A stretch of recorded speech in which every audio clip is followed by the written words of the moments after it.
Namaskar and welcome to today's session. This is a special session for the HCI Counselor of Hindu Tradition course. We have a wonderful lecture, and we've also allowed members of the public to come in, and we've invited members, other people, to also come in and listen to Swami Ji's wonderful talk. My name is Gaurav Rastogi, and I'm the Dean of the programs Dean at Hindu Community Institute, and I'm also the resident faculty for the topics relating to Hindu tradition. And on behalf of HCI, I'm very glad to welcome Swaminiji to today's session. Before we begin, I'd like to invite you to join us in a prayer. And this is the opening prayer. It's a traditional Upanishadic prayer of mutual relationship. So please take this time to sit comfortably. As you're sitting, sit in any position with your back straight, back, neck and head in a straight line. Close your eyes and relax the expression on your face. Relax your shoulders. Relax your belly. Take the next three breaths into your belly, letting the belly expand as you inhale and letting everything go as you exhale.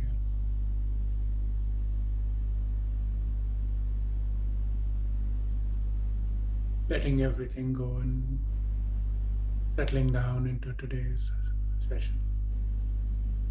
Bring your palms together in Namaskar Mudra. Pressing your palms together gently, touching your fingers together gently, gently touching the back of the thumbs into the chest. Now bring your attention to the hollow space between the palms, paying attention to any vibration, any sensation. We're going to chant Om 3 times and then Sahana Bhavatu. Exhale completely. Take a deep breath. Inhale. Inhale.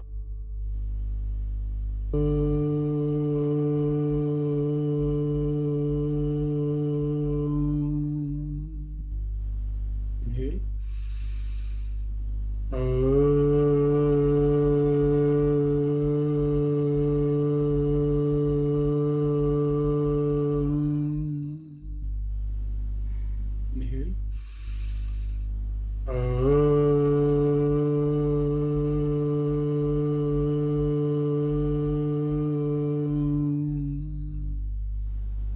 Inhale and chant. Sahana Vavatu Sahanau Bhunaktu Sahaviryam Karavavahai Tejasvinavadhitamastu ma vidvishavahai. Om Shanti Shanti Shanti. And forward in a deep sense of surrender. Back up, breathing in, and then rub your palms together to generate some heat, gently shielding your eyeballs to transfer that heat. Then blinking, open your eyes and pull your palms back like an open book. Namaskar. Welcome to today's special session as part of the Counselor of Hindu Tradition course. As part of the work of counseling in Hindu tradition, we often meet people that need to learn meditation because it helps them manage their stress, it helps them get more centered, it helps them become more spiritually grounded. And so it's really important for us to understand what meditation is, what is the relationship of meditation with spirituality, and how may one practice for ourselves as counselors, but also helping other people understand understand the nuances and practice of meditation. Today, we're very fortunate to have with us Swaminiji, and let me introduce her. So she has taught. She's well known to to members of this community, of course. Swamini Svatmavidyananda ji has taught at various universities. She is part of which she's learned under Puja Swami Dayanand Saraswati ji, and teaches at GTU, where I know a lot of her students who come to us with great joy emanating from that experience. She is a teacher of the Advaita Vedanta tradition. A lot of her notes and videos are available online, and some notes are already uploaded to your Moodle for that purpose. She has a PhD from the UCSC, which is nearby right here, and she's a wonderful articulator of varieties of topics. Today, her topic is meditation and spirituality, but she's also a very wonderful exponent of Vedanta and all the Upanishads. And I've heard some of her lectures, and I encourage you to uh, go online and read some of her or view some of her lectures. With that said, Samaniji, I'd like to welcome you to today's session, and I'm going to spotlight you and request you to please talk to us. Thank you. Namaste and welcome to all of you. So happy to be part of HCI and its very worthy goals of making the Hindu Dharma available to everybody, and its vision and its way of life available to everybody. And this is just wonderful. And I thank Gauravji for inviting me.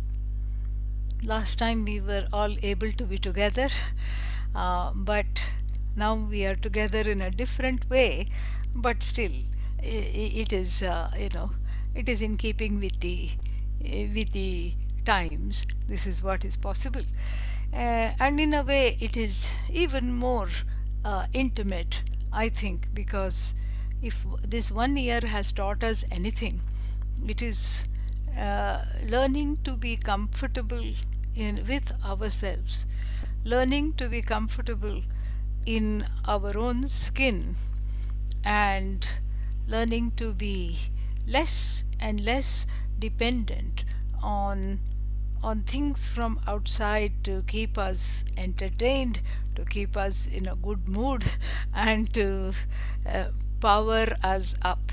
So this is one of the blessings of the coronavirus, which is directly pertinent to our session today.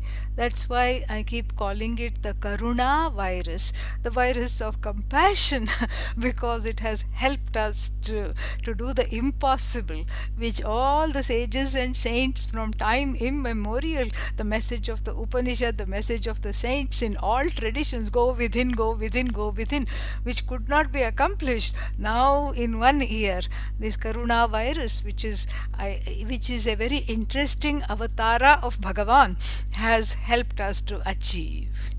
And this has helped us to achieve so many things. And the most pertinent one is this this very intriguing injunction in the Veda to go within. And what does that mean? And how to do that? We will have some time to explore that today.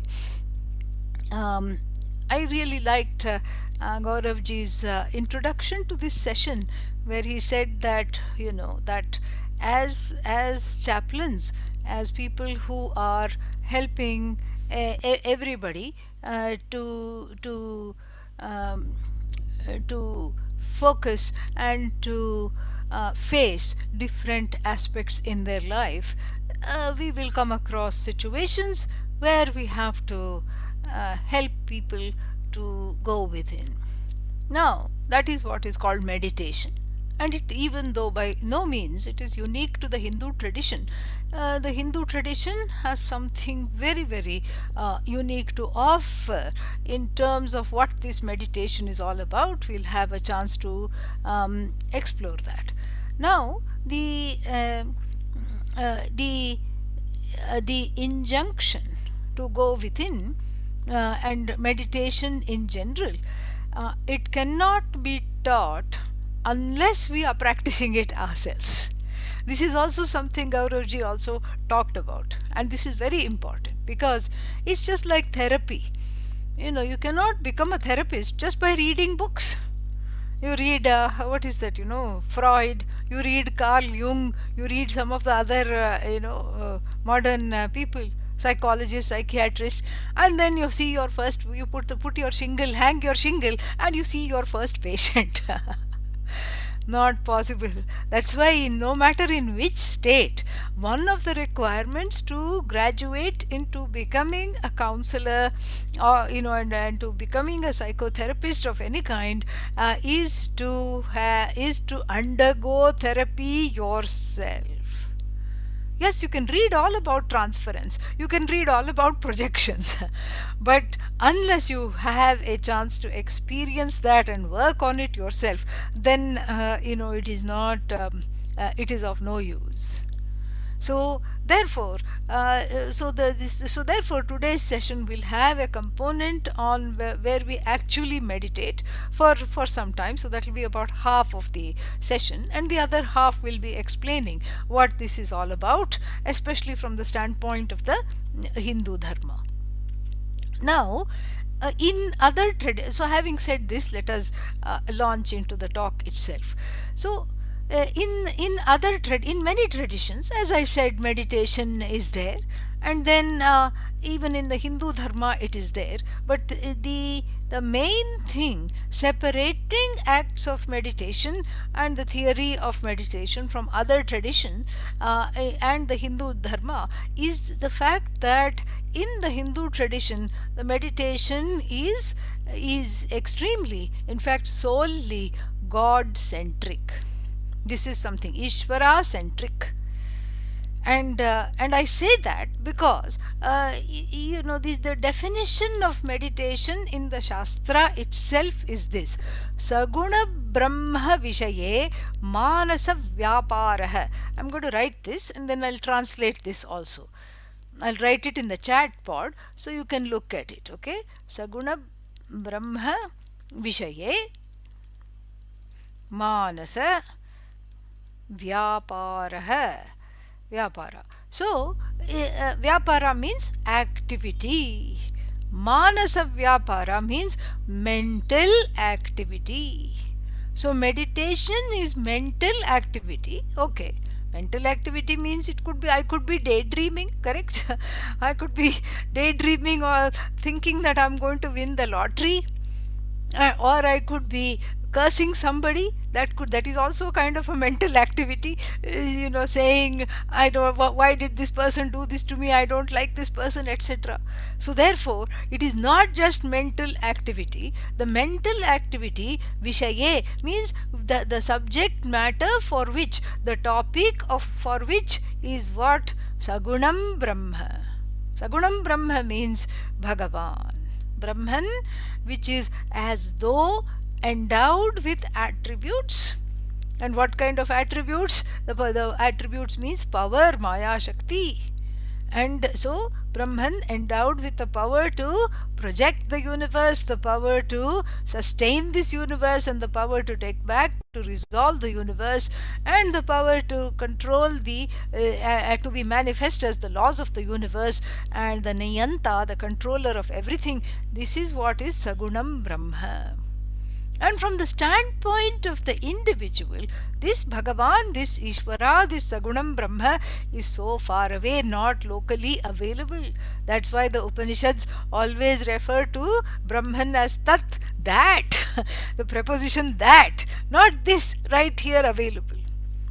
And so because locally not available, you see the names, you see the forms, but you don't see Bhagavan. But without without Bhagavan, no name, no form can exist. And starting with one's own body, mind, sense complex, nothing can exist, nothing can thrive, nothing can move. We know this from studying the overarching philosophy of the Hindu tradition. And so therefore the meditation means connecting to Ishvara mentally. Then one may ask, what is the need for connection? And this question can be asked from two standpoints. One is, if everything is Isha Vasyam Idam Sarvam, everything that is here, known and unknown, is pervaded by Ishvara, why should I connect? That means what? I'm already connected. If I'm already connected, why should I connect? That's an important question. And usually children ask it, if Ishvara is everywhere and everything, why should I go to the temple? Why should I pray? And then who am I praying to? Am I praying to myself? This is a very interesting question. So then the next question also is there, very pertinent question. So the first one is, of course, if Ishvara is if I'm already connected, then why should I pray? Why should I have this mental connection? What is the purpose of this? then then that is one question. The second question is, if I am disconnected, the flip side of it, because why should I be disconnected? Because I feel disconnected. Disconnection from the source of the universe is the cause of sorrow, fear, pain, etc. This is the disconnection. So the disconnection from this is the cause of sorrow, fear, and all things that go under the rubric, under the umbrella of the definition of samsara. This is what it is. So this disconnection, this sense of separation from Ishvara, starting with a sense of awe. Oh, Ishvara is everything, and I am nothing, and Ishvara is so far away, and Ishvara has so many powers, and I am powerless, and Ishvara is this, Ishvara is that, and I am so far away. That disconnection. So if this disconnection is real, then no matter how much mental activity I have, the subject matter for which is Bhagavan, it will be of no use. And then if this disconnection is unreal, then what's the point of doing this? So therefore we say that this disconnection is a notion. It is not real. And then at the same time you cannot dismiss it as unreal. You know why? Because it is deeply experienced, and I cannot negate my experience. This experience is a funny thing. This experience of alienation, separation from the Jagat, from the world, separation from other people in the world, other jivas, and separation from the source of the universe, Ishvara, is something which is experienced. Because it is experienced, I cannot negate it. And again, because it is experienced, because it is experiential, I cannot affirm it as my reality either. This is what is called mithya. That which cannot be categorically affirmed or categorically denied. So this beach may in between thing, cannot be affirmed, cannot be denied, but then therefore this sense of alienation. This alienation or separation causes anxiety and sorrow. That's why we call it separation anxiety. Starts at 2, where is mummy? Where is daddy? And then even at 92, one is searching for a sense of connection. This separation anxiety that begins at the age of 2 is where the child is aware of the missing its parents, cannot be resolved until one discovers the parents of the universe and connects to them. Jagatah Pitarau Vande Parvati Parameshwarau, Kalidasa said beautifully. I bow to the parents of the universe in the form of Parvati and Parameshwara. And so therefore the need for meditation, the first need is to dismiss, is to neutralize, is to query this sense of disconnection, is to repair this sense of disconnection. That is where the loneliness comes from. That is where the sorrow comes from. That is where the feeling nobody understands me comes from. That is where the feeling of being unmoored comes from. That is where the sense of insecurity comes from. No matter how much I accomplish, no matter what I do, no matter what I produce, it is never enough. On to the next and the next and the next, and it's never, never, never enough. This is where it all comes from. And so, therefore, this sense of alienation, and I call it the notion of alienation because it is not completely real. If it was real, it would be there in sleep. It would be there in all the three states of being sleeping, dreaming, waking, it would be there. Because that which is real is unchanging. But that's not the case. In sleep, nobody feels alienated. You are in the lap of Ishvara, you are one with Ishvara. There is oneness. That's why it is very difficult to awaken from sleep. Very difficult to awaken from sleep. Nobody wants to get up. Why? Because you're enjoying that non alienation. Except that in the moment of this enjoyment, the mind has retreated to a causal state and you're not able to articulate it. In the enjoyment of sleep is best done by recollecting it in hindsight in the waking state. But that doesn't mean that there is no oneness in sleep. In sleep, there is total oneness. And even the pramata, the knower, retreats to a causal state, so one cannot really say that I am, I am one with everything, because if you are being able to talk and articulate I am one with everything, then there is already a sense of separation. So now, this is very interesting. So now this alienation during the waking state alone is felt painfully.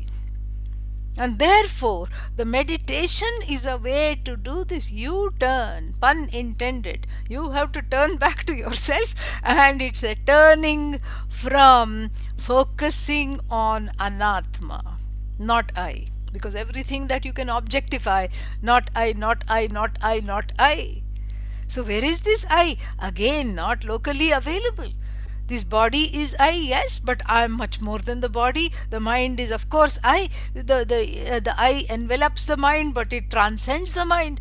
The I envelops the senses, but it transcends the senses. And so, where is this I? The one who is looking for is the I. The looking for the I is the I. That which cannot be seen is the I. The seer is the I. The content, the truth of the seer is the I, even when there is nothing to witness or nothing to see. So this I has to be understood and discovered as none separate from the maker, the creator of the Jagat. And so therefore the meditation is an important interruption to duality, where one is able to connect deeply with the truth of oneself. Because the meditation is like a homecoming, or maybe I should call it homecoming. And so you are at home when you are one with the truth of Om. And in sleep it is effortless, it naturally happens. And during the day we stave off the local sources of sorrow and and strife through meditation. That's why one of the saints called the Hari Nama Japa. So the Japa in the form of taking Ishvara's name mentally through any Ishta Devata, Hari, Shiva, etc. doesn't matter, Goddess, Durga, etc. What are you doing? It's an internal soap that cleanses the inner instrument, Antahkarana, of the daily grime of accumulating raga dvesha. Raga dvesha means strong preferences, raga strong prejudices, dvesha.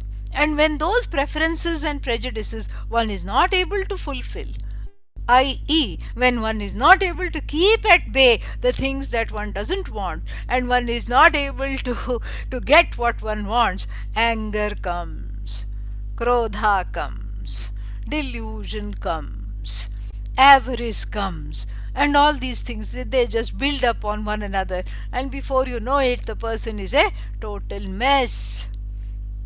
This is what is the problem.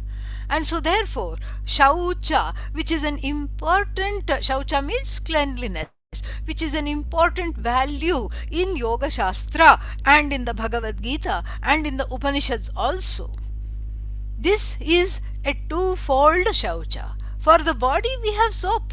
We have various kinds of soap. You can have Dove, you can have this, you can have so many kinds of soaps. And then for the mind, we have meditation, various kinds of meditation. Because in that, the cobwebs are cleansed. So this cleaning has to be done daily. Just like we eat food daily, similarly we bathe daily. So the meditation has to be done on a regular practice, sometimes many times a day. This is something which is the second reason to meditate, to keep fit, and it's like a mental cleaning, and it's also like going to the gym to keep fit, so that when you go to the gym and when you do yoga, and then what happens, the muscles are fit and you don't hurt yourself. The body is able to take in some stress without losing the immunity, without falling apart. Similarly, we make the mind strong from these two rakshasas, raga and dvesha. We make them strong from their constant attacks, making the heart an inner Kurukshetra, a battleground where dharma and the raga and dveshas, who are not concerned about dharma, always are in conflict. There is a conflict between what one wants to do and what one has to do, for example. So the mind is kept clean.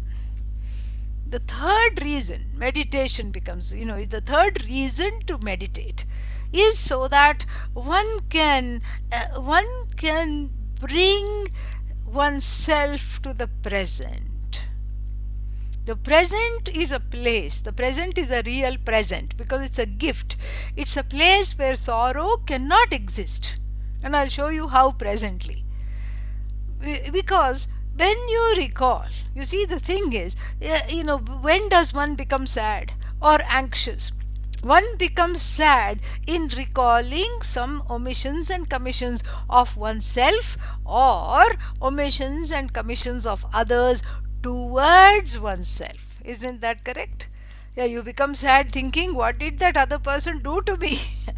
Why did they do this to me? Or why did they not do this to me? They didn't even wish me on my birthday and I got them such a big present. How could they do this to me? Immediately one is sad. And then one becomes anxious again, thinking about the past or thinking about the future. So the future, OMG, what's going to happen? What kind of a life will I have? And then if one is older, how will I die? Will it be quick and painless? Well, in some ways that's good because I don't have to experience any pain. But in other ways it is terrible. Why? Because I won't have time to say goodbye. But then should I have a protracted death? But then I'll be in bed, then I'll be dependent on people. And that's also not very nice. And so therefore what? So therefore the present is gone because the one is busy contemplating upon the future. And so therefore the present is right now. The now here is very interesting. When I say the word now, you can't measure now. How long is now? Are you here now? Yes. What about now? Yes. Now? Yes. Now? Yes. So you see, the now is unending. Now is not a length of time. Now is in fact the ruler that measures time. In itself it is timeless. That's why if I ask you, are you sad now? You'll never be able to say yes. Are you sad now? Well, no. Now? No. Now? No. And even if somebody were to say, yes, I'm sad now, then I will have to very nicely point out that was then. That when you said you were sad, that moment has already gone. Now is free of sorrow. Now is Ishvara. Now is you. And meditation makes you connect to the now. Right now, I'm free. Right now, I'm whole. Right now, I'm connected. Right now, I'm not anxious. Right now, is all there is. All there is now. And when you are one with now, you are one with Ishvara, because now is another name for Ishvara. This is what it is. I am now. This is a modern Mahavakya, so to speak. Yeah. Swamiji, I have a quick thing. Sorry. There's a background hum in the audio. I'm wondering if yeah, Is it it's gone gone. now? It's gone. Okay, Perfect. perfect, Thank you. perfect. Thank you. So then, the another reason to uh, meditate is to discover one's identity, or rather, should I say, rediscover one's identity. If I ask you, who are you? This is not a Bhagavan Ramana Maharshi question, who am I? Generally, in the society, you will say, I am so and so, this is my name. And the next question, of course, the next identity becomes, what do you do? I'm an engineer, I'm a writer, I'm a teacher, I'm a health worker. So many answers one can give. I'm this, I'm that, I'm so and so. Correct? And so then the next set of identities become defined as what we call relational identities. I am a daughter. Because even in the passport, it will be written, daughter of so and so, son of so and so, in any kind of government document. What is your father's name? What is your mother's name? And then I'm a daughter or a son. I'm a spouse, a wife or husband, and then I'm a mother myself or a father. So like this, these are the identities one has. One identifies oneself with in regard to one's possessions. I'm a homeowner. That's already a kind of a, with regard to one's possessions. One identifies oneself with regard to some kinds of what's the word for it, with regard to some mm, relationships, spouse, daughter, son, etc. But then these are very tenuous identities. If you say I'm 6 foot so and so, if you say define yourself by height, science has shown that that's not constant. As one grows older and older, the height becomes less and less. Sometimes one is hunched over like a question mark. Who am I? And so that height is not constant, weight is not constant. Hair is no color of hair, that is, if we have hair, that is not constant. Nothing is constant. And then relationships are not constant. So if you say I'm a spouse of so and so, maybe maybe that is not true after some years. Maybe one that is not correct. And again, if you say I'm the daughter and son of so and so, after some time the older generation passes away. Then so we are stuck with these identities that are extremely finite. The heart, whereas, my dear friends, the heart is geared towards the infinite, towards discovering the infinite as oneself. So therefore, this meditation, Saguna, the purpose, the primary purpose, I would say, of all the reasons I have given, this is really a very important reason. That's why I saved it till the last. A very salient reason to meditate is to discover and be at home with the identity, with a primary identity that will never go away. And what is that? The one to discover oneself as a devotee from the standpoint of the body mind sense complex. And this identity will not go away. Even after Atma Jnanam, even after understanding the truth of the self, after gaining self knowledge, one is still a bhakta. Jnani bhakta, a bhakta who knows that everything is one, I am that one. And so, therefore, the identity of the bhakta has to be discovered, and it is discovered in puja, all right, but it is discovered much more intimately in meditation. And then the whole life becomes much easier. Why? Because then one becomes, I become a devotee son, a devotee daughter, I become a devotee spouse, I become a devotee co-worker, employee, employer, I become a devotee mother, devotee father. This is very, very important. because it teaches one that the the devotee I is performing the roles of mother, father, son, daughter, sister, brother, etc., spouse, co-worker, employer, employee. This is what the whole thing is. And so therefore it's the devotee that is front and center. So the troubles belong to the roles, not to the person. The problems in relationships, etc., belong to the roles. And then, as long as I am firmly ensconced in the identity of the devotee, they do not come and overpower the person. They don't foreshadow the person. In other words, the person and the role are one and the same. The role is no non-separate from the person. However, the person is not the role. The person is the devotee, devoted to Bhagavan. So the problems of the role do not roll on to the person. This is why the meditation is very, very useful, a useful auxiliary aid in self discovery and self growth. So now we can see what are the ingredients of this meditation, how to meditate.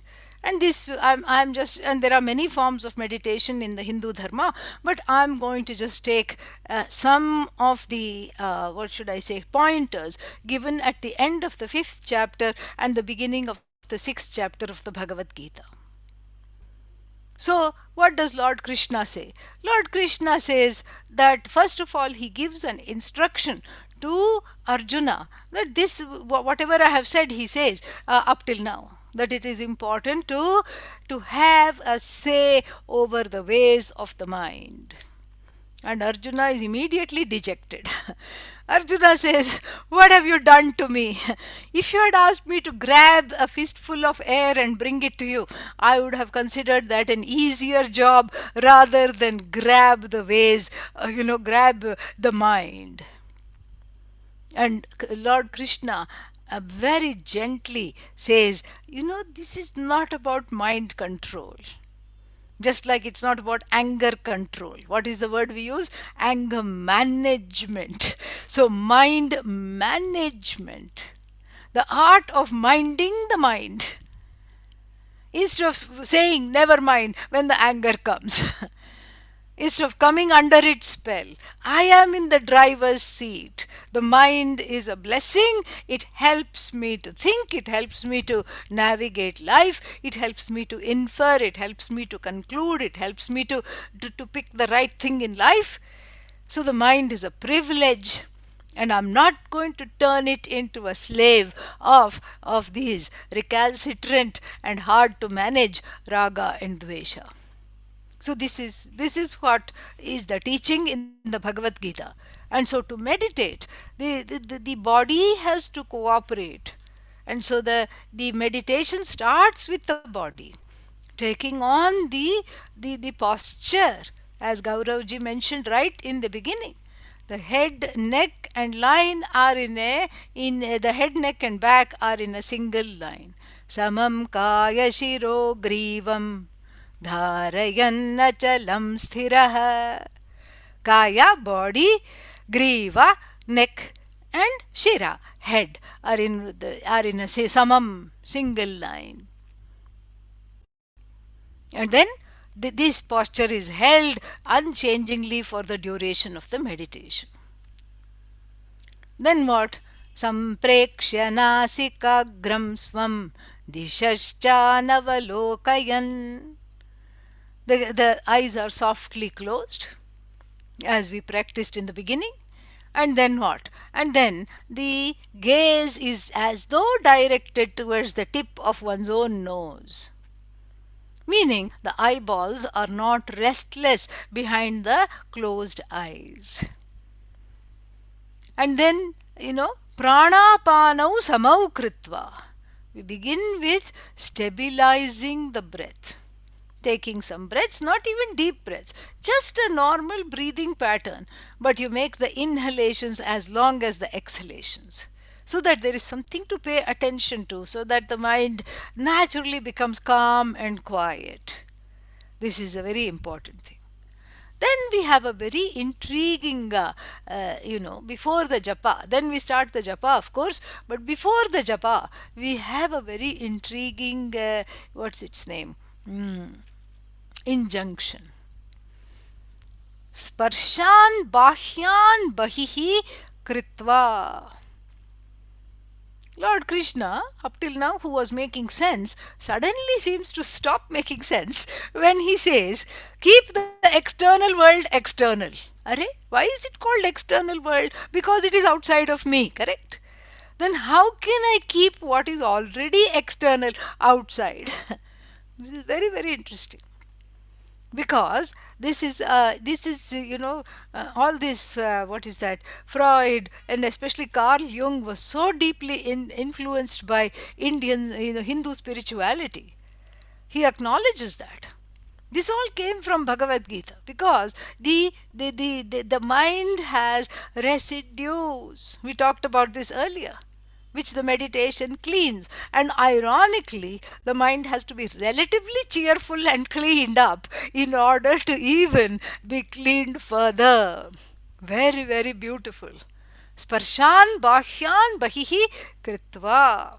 Having kept the external world outside of oneself, outside of the meditation situation. How to do that we'll presently see. But this is very important, because it is assumed that the meditating person brings, the meditator brings with him or her a whole gamut of assumptions, notions, fears, tears from the past. And that is first kept outside in order to be able to be present with oneself in order to do the japa. And then there are certain injunctions, certain pointers given in the Upanishads and the Bhagavad Gita how to do this japa, and how to focus the mind on the not only on the chant. Like, let us take for today, we can take Om Namah Shivaya. So we don't just focus on the chant Om Namah Shivaya, we focus on the space between the two chants, because that's where the distraction takes place. Om Namah Shivaya is easy. Om Namah Shivaya. Next Om Namah Shivaya also easy. Om Namah Shivaya. Om Namah Shivaya. We tell the mind to think Om Namah Shivaya constantly and keep other thoughts at bay. We tell the mind to think every thought should be Om Namah Shivaya. It goes very well for the first 4 Om Namah Shivaya. Then what is the fifth thought? Is anything happening? I have been meditating. Kuch ho raha hai? Something is happening or not? No, no, no, no, no. Then the mind is repeatedly gently brought back. Yato yato nischarati. Whenever the mind moves away, tatas tatas niyamyetat. Bring that gently back. Gently. Like a loving mother would bring the child back if it is just a toddler going in the traffic or going out of the curb. The mother or the father, gently and lovingly would bring the child back. Similarly, you are the mother to the mind now, and you bring the mind back and you focus on the spaces between the chants. That's where the distraction tends to take place. And no matter how many times the mind wanders, you bring it back. In fact, one cannot complain that the mind wanders, because wandering is a nature of the mind. Chanchalam hi manah Krishna, Arjuna complains. And yes, Bhagavan Krishna, Lord Krishna agrees, yes. This is mind has to be chanchala. If it is chanchala, it is not the mind. Otherwise, how will you perceive? How will you have quick reflexes? How will you jump out of a dangerous situation? It is because the mind keeps moving. That's why you're able to perceive all kinds of things. That's why you're able to respond to situations, to react to danger. But here, we are not stopping the mind from moving. We are having a say over the ways of the mind. We are just giving it a thought, and of course, it will get distracted. We are gently bringing it back. So now, without further ado, without further any much more talk, let us get into the place of meditation.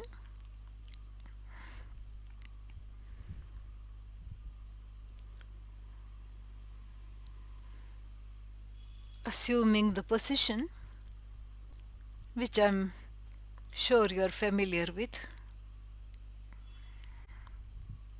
wherever you're sitting.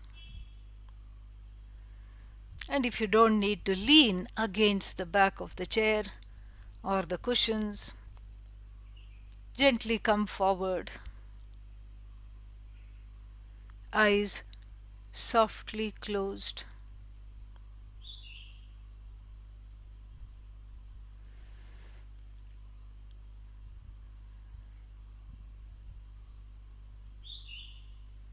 Paying attention to the breathing without trying to change the pattern, just making sure the exhalation and inhalation are of the same length. The eyeballs are not restless.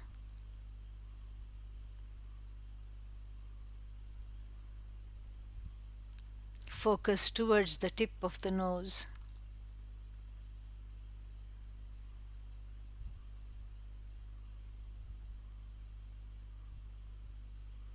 Hands are gently clasped on the lap.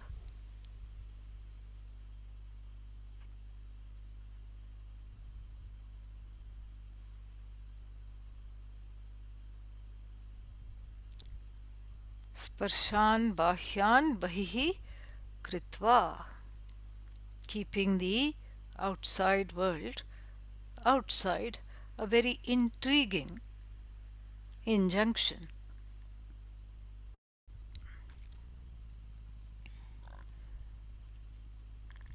We can appreciate this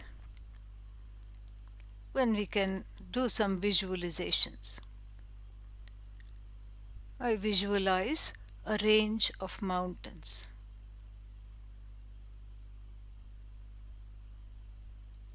In relation to the mountains, it's easy to see that I am a appreciative, contented, non demanding, and objective person.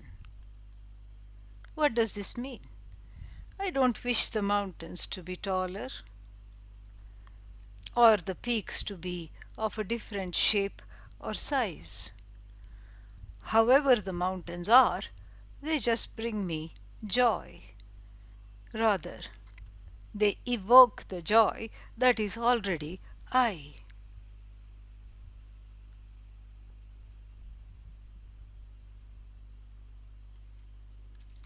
Now I visualize a river.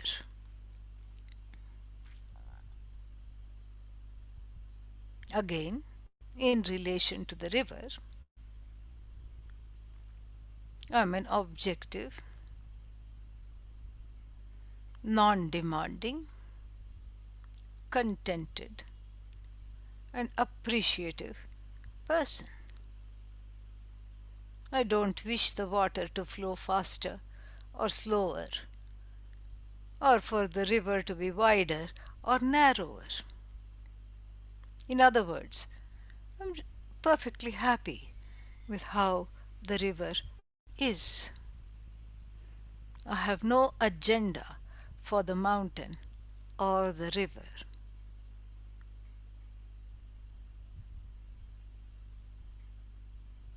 This is my nature. Now, I visualize the Father.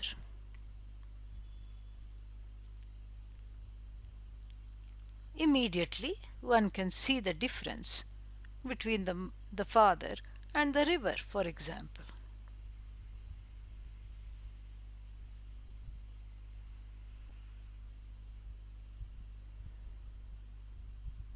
The river is part of the external world. The Father is both external and internal. In other words, internalized in the form of expectations. This is what Lord Krishna means, keep the outside world outside. Retaining the love and care for the Father.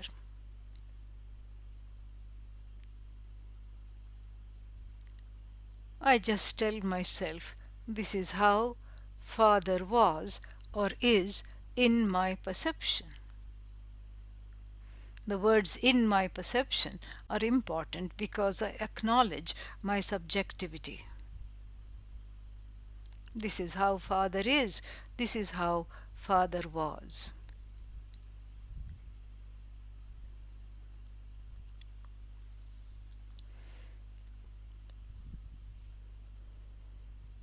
Next step is to take the time to grant the Father the freedom to be exactly how he was or is.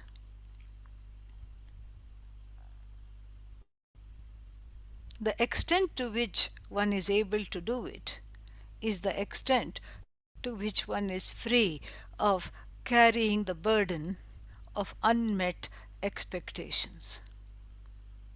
Unmet and unmeetable expectations.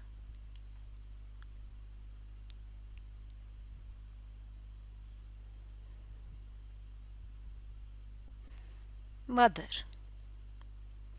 This is how Mother was, Mother is in my perception.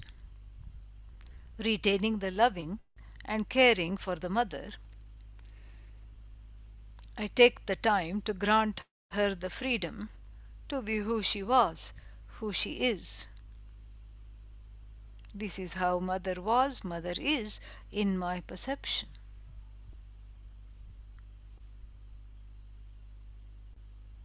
The more I do this, the more I free myself from the expectation that the Mother should be different, should have changed.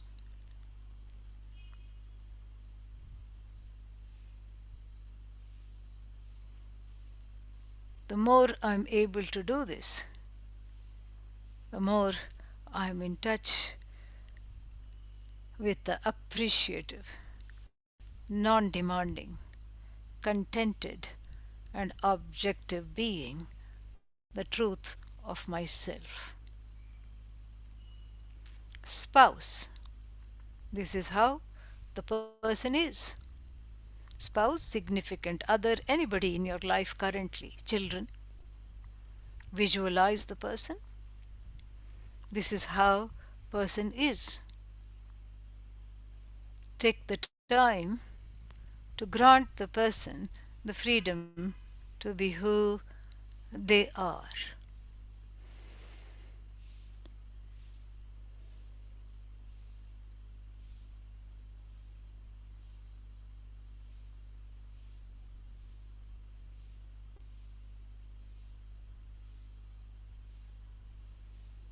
Om, Om, Om. If there are still regrets, disappointments in connection to the people that we have visualized, offer it up as a prayer. Hey Bhagavan, grant me the ability to change the things I can. Grant me the courage to accept the things I cannot change. Grant me the grace and the wisdom to know the difference between the things that can be changed and those which have to be accepted.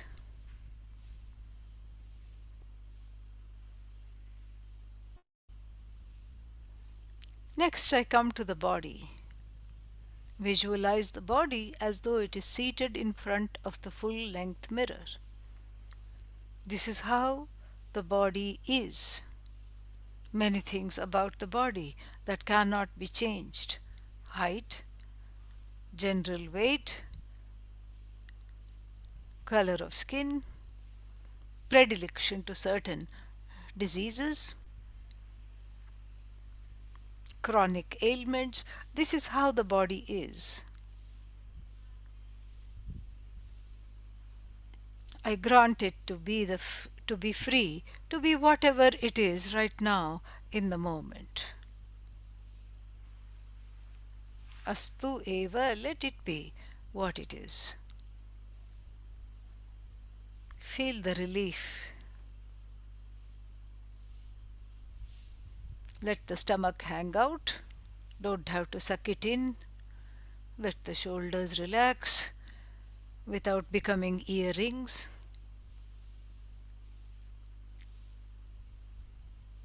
Just noticing the body and allowing it to be whatever it is right now.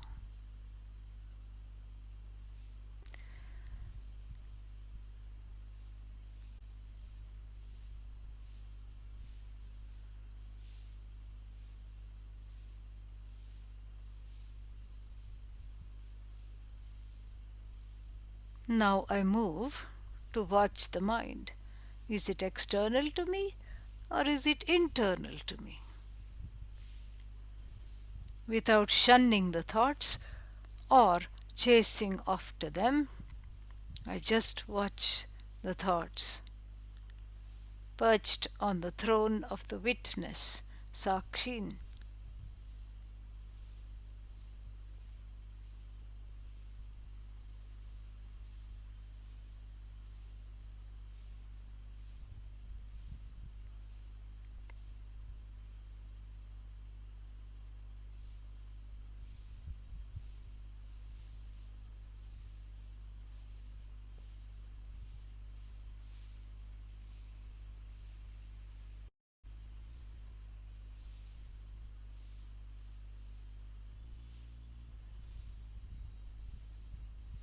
Now we place a mantra in the quietened mind.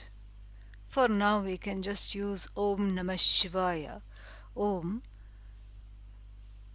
a sound which means Bhagavan, which means you, and everything that might be in between, notionally, separating the two. Namaha, surrender.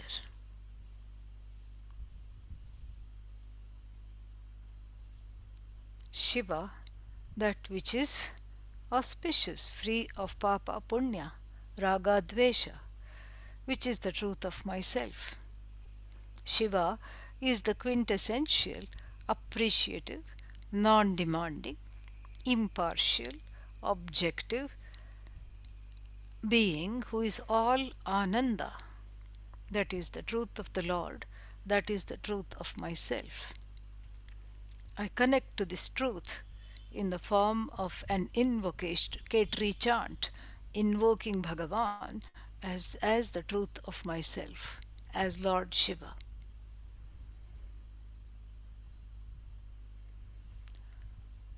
Om Namah Shivaya. Om Namah Shivaya. Just listen to the chant and listen closely to the spaces between the chants. And when I stop chanting, you can take up the chant mentally. Om Namah Shivaya. Om Namah Shivaya. Om Namah Shivaya. Om Namah Shivaya. Om Namah Shivaya. Om Namah Shivaya. Om Namah Shivaya. Om Namah Shivaya. Om.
Allow the chant to stop. See the difference.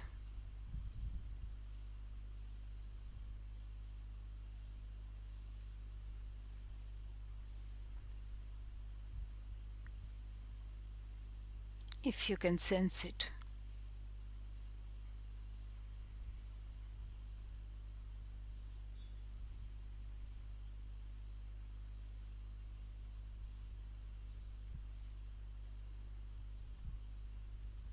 Acknowledge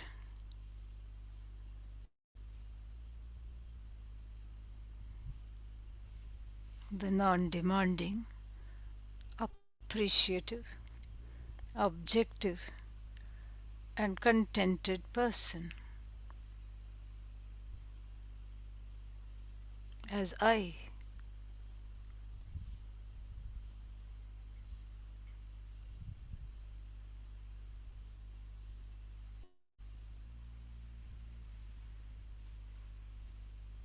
This is what is called being oneself in meditation, simply being by connecting to the being Ishvara. One is already, of course, connected to Ishvara, but in the meditation we highlight this connection.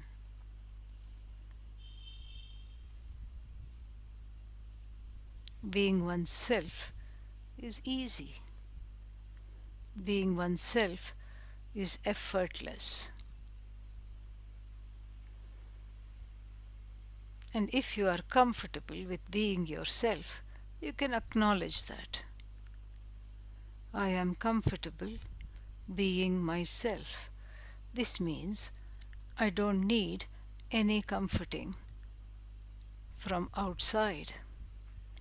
At least for today, perhaps I can even be a source of comfort to someone in need. Om Shanti Shanti Shanti. Harihi Om Shri Gurubhyo Namaha. Harihi Om. When you're ready, you can slowly open the eyes.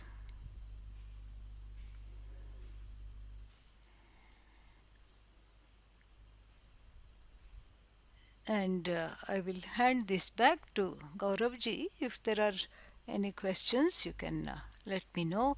I don't know how much time you may have going, or if we should end the meeting right now. I'm fine with that as well. Yes.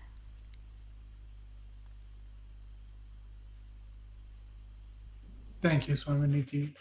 I think people are still in a quiet, calm space, but I'd encourage people to come back and ask questions or reflections or thoughts on um, uh, on the meditation we did today or any part of the talk. I invite everyone to comment.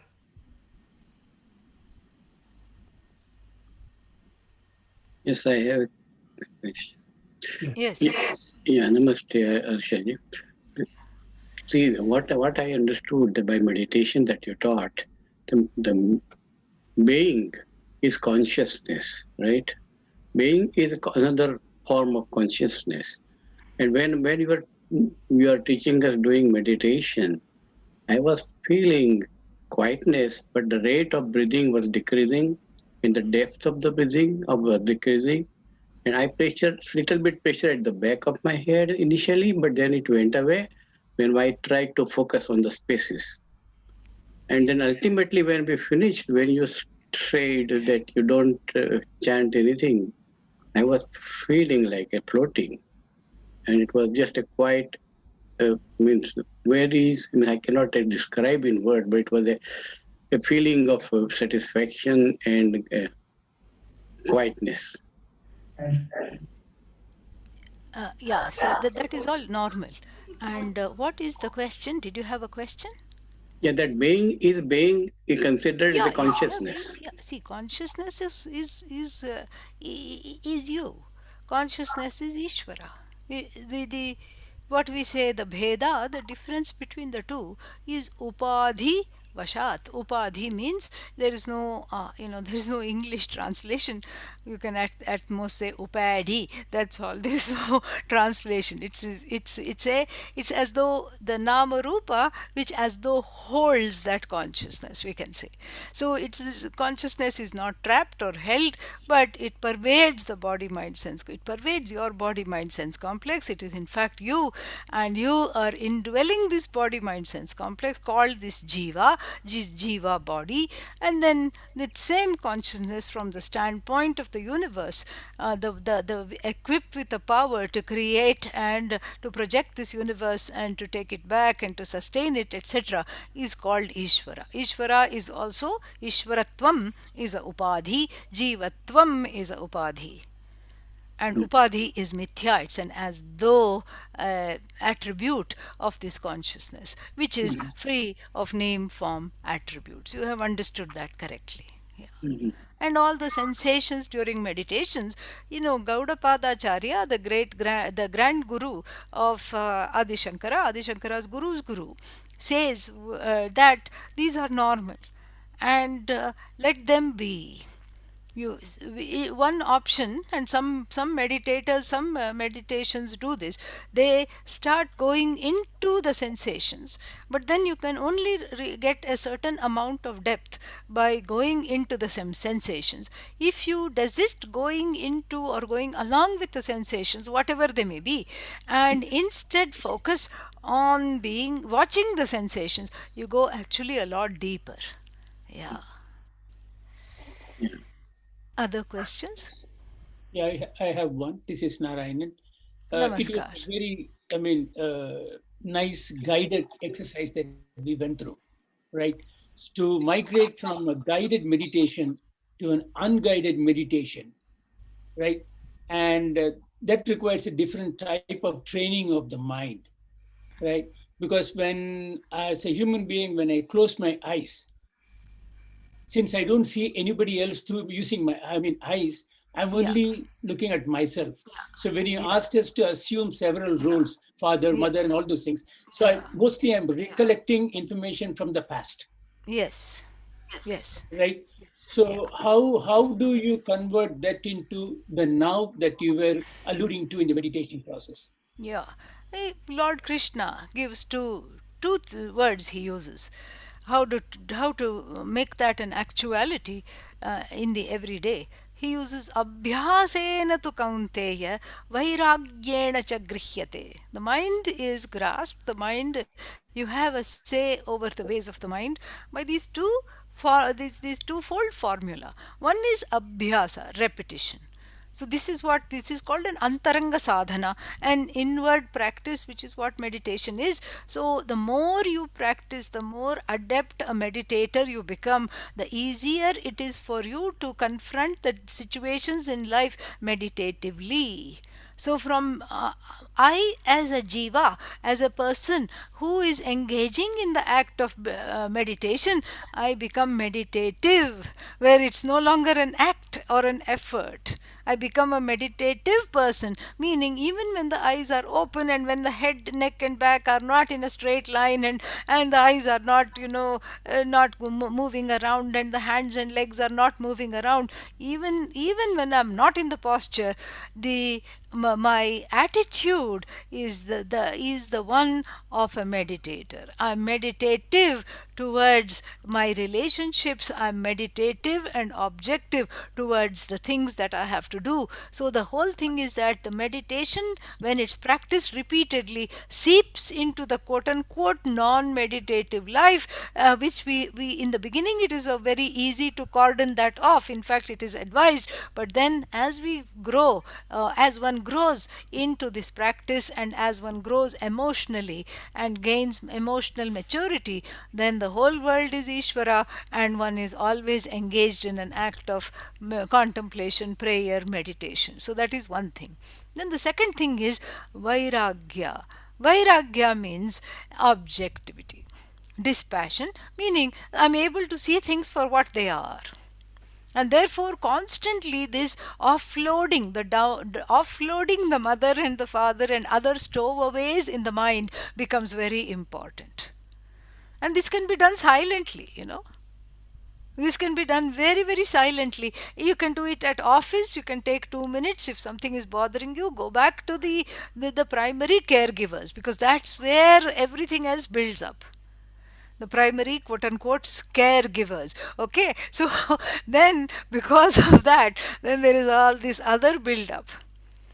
So then I'm able to appreciate the fact this is how they are, because you cannot change anybody. So all the mother, so you're not carrying the mother or the father. The mother and the father are in their place. They are, they are there. They are however they were, however they are there. But you're carrying the feelings. You're carrying the emotions, the unresolved emotions with regard to the parents, and so that means that one is carrying mother issues, father issues that are impinging upon the present time, and those issues are first suspended and then worked on and resolved. And that working on is a process. It cannot happen overnight. You write it out, you talk about it in therapy, or you have a yoga practice, you neutralize it through prayer. That is of course the way of the shastra. The Hindu dharma says neutralize it by prayer. How? You Ishwarize the mother and the father, this, and you make peace with your parentage. This is how it is. This is how it was. That I'm the middle child. This is what it was meant to be. That I'm the oldest one full of responsibilities. This is how it was meant to be. That I'm the younger one wearing hand-me-downs forever and ever. This is how it was meant to be. So you Ishwarize your background. You Ishwarize the parents. This is the real meaning of Matradevo Bhava, Pitradevo Bhava in the Taittiriya Upanishad. It's not look upon your mother as God and father as God. No. It means be the one to who in whose understanding mother is non-separate from Bhagavan. May you be the one in whose understanding father is non-separate from Bhagavan. That means what? I don't look upon the mother as Bhagavan. I see that this is exactly how it is. That which is unchangeable and that which is infallible is Bhagavan. And therefore, I'm able to make peace with my background. And this peaceful person then embarks on meditation. So it's a process. So Abhyasa, Vairagya. Very good question. Thank you. Other questions? Yeah, this is Ganapati. Namaste, Mahade. Om. Uh, what I am somewhat confused by are whenever we say guided meditation, what bothers me is once I am being guided, that means I am already externally looking up to something or somebody telling me what to do, right? So that in and of itself is a factor that tells me I'm not meditating. I'm not within myself. And the same thing can be also expanded when I say I have to think of Namah Shivaya. That means you're telling me I have to do something that is not in me. So there is that conflict that I sense there. Yeah. And I want to understand that. Yeah, thank you for being so candid with it. And in so doing, I'm sure many other people are also inspired, because this is a question that many people have. And I alluded to it right at the beginning itself. Because if there is a sense of disconnection, you telling me to connect is not going to help. And if, so this is what we talked about right in the beginning. So that's why it's called, to a certain extent you are correct. The guided meditation could be like an oxymoron. I mean, what is there to guide? But at the same time, then all that is Bhagavan is also something that is not understood in the daily life. In the daily life, one has pain, one has sorrow, and one has fear. One is confronting the world as someone who is all alone and without help, and one is constantly insecure. One is wanting to prove oneself. One is having some kind of a notion of alienation. And so this is also there. This is people's empirical reality. This is experienced. It is mithya because it is not ultimate, and it is a dependent reality. So it is not there, for example, as I pointed out, in sleep. So it is definitely, but it has a certain sense of being. And so the guided meditation is on the level of this empirical plane, where this disconnection is experienced, where the pain and the sorrow is experienced, and where this sense of alienation from the whole is experienced. And then, having said that, the other thing is this, we have to be honest with ourselves, just like you have been in this question. And we have to see that we are not averse to taking help in other areas. Like, the word guru has made it into the English dictionary, no problem. So there are all kinds of gurus. We go to stock market gurus, because I don't know where to invest the money, so you please help me, we tell the person. We go to cooking guru, dancing guru, cha cha cha, and then we go to what else, music guru. We go to all kinds of gurus. We have no problem in taking help. But when it comes to something as intimate as oneself and spirituality, there seems to be some resistance. There seems to be some issue. And that is common. It is common because this is something to do with me. Cooking is easy. I can ask somebody, please teach me how to do this, or please teach me how to invest my money better. And there is even one life guru, life coach, which celebrities hire to make some simple decisions what to wear today, so that they don't have a what's that, wardrobe malfunction or a breakdown, mental breakdown. So this is but when it comes to something so intimate as self discovery, as connecting to Bhagavan, which seems to be a very private issue, how do I how do I have the courage, or what is the need to invite somebody else into my life to tell me what to do? This is a very interesting thing. And it's again a paradox. Vedanta and Hindu dharma is full of these kinds of paradoxes, which are very, very interesting. So this is a paradox. But then that is why we have the concept of Shraddha. We see the parampara. Thankfully, the guided meditation or even the guidance is not based on a person. It is based on a timeless text, Bhagavad Gita, and even more timeless spiritual works, the Upanishads, which are not written by a being, which are channeled by sages in states of meditation. So because it is entirely authorless, it becomes safe. That's where the thing is focused on. This is not a cult. The Guru Shishya Parampara is not a cult, because the knowledge is of whether of meditation or Vedanta. It's not based on the person. The personality doesn't come into the picture. You know, Yenaiva Margena, by which path the Guru walked, that path was given by his Guru, her Guru, completely without prejudice. That is what the thing is.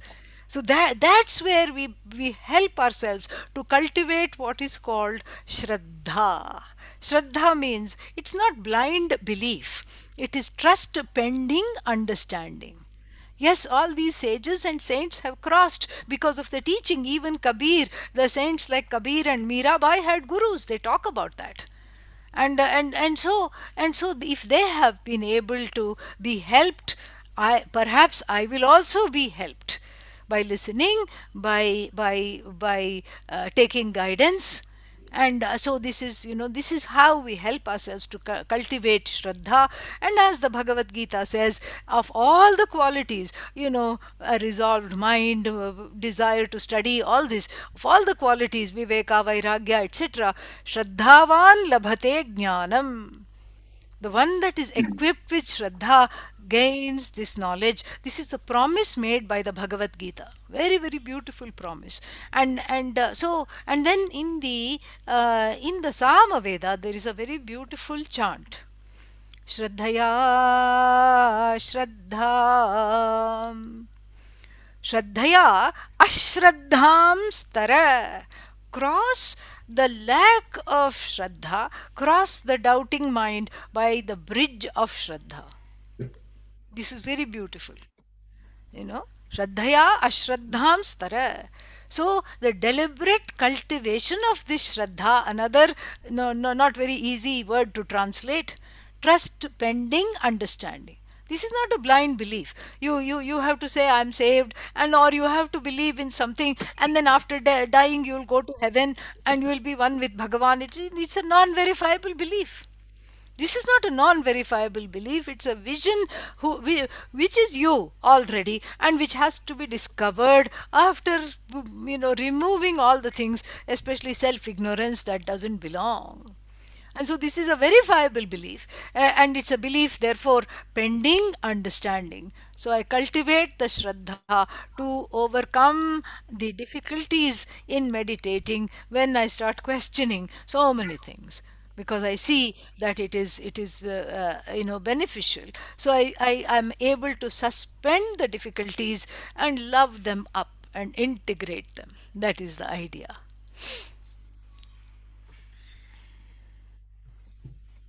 Other questions?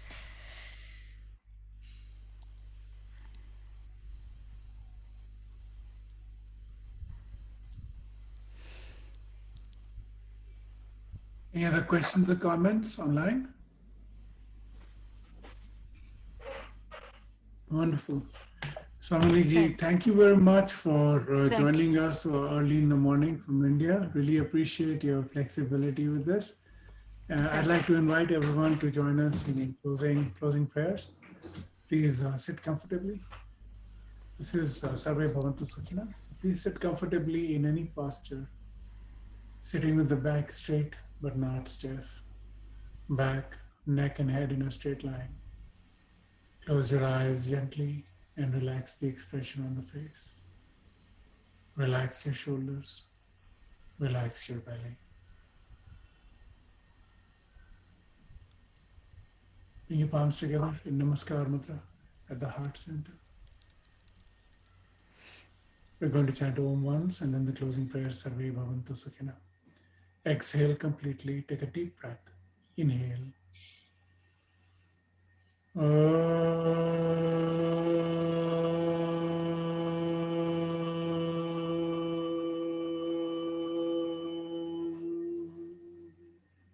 Inhale and chant. Sarve bhavantu sukhinah, sarve santu niramayah, sarve bhadrani pashyantu, ma kaschid dukkha bhag bhavet. Om Shanti Shanti Shanti.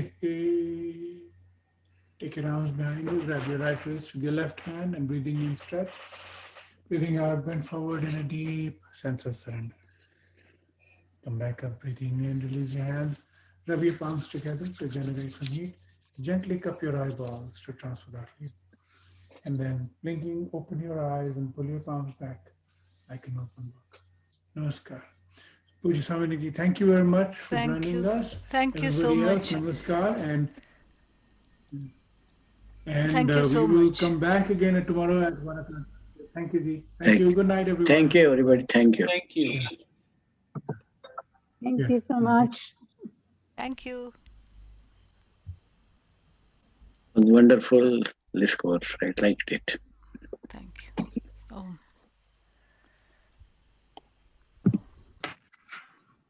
Thank you very much.